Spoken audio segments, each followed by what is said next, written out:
പള്ളിപ്പറമ്പാണ്. പറമ്പ് നിറയെ ശ്മശാനം. കെട്ടുകഥ പറയാൻ കഴിയുന്ന അത്രയും പേർ ആ ശ്മശാനത്തിൽ കുടികൊള്ളുന്നു. ഇങ്ങനെയാണ് ആ നോവൽ ആരംഭിക്കുന്നത്. നോവലിന്റെ പേരെന്താണ്?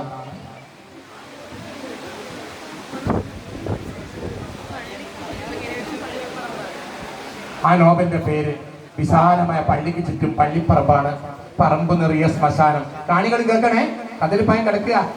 കെട്ടുകഥ പറയാൻ കഴിയുന്ന അത്രയും പേർ ആ ശ്മശാനത്തിൽ കുടികൊള്ളുന്നു. ഇങ്ങനെയാണ് അത് ആരംഭിക്കുന്നത്.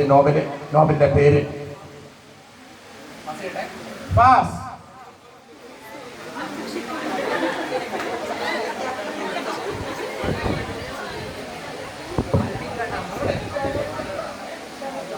തെറ്റാണ്. ശവകുടീരം തെറ്റാണ്.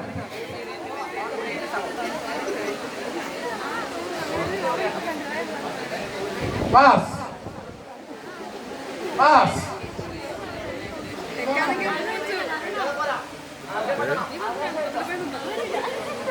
ഇല്ല, നിങ്ങളല്ലേ ചോദ്യം സാധ്യമല്ല.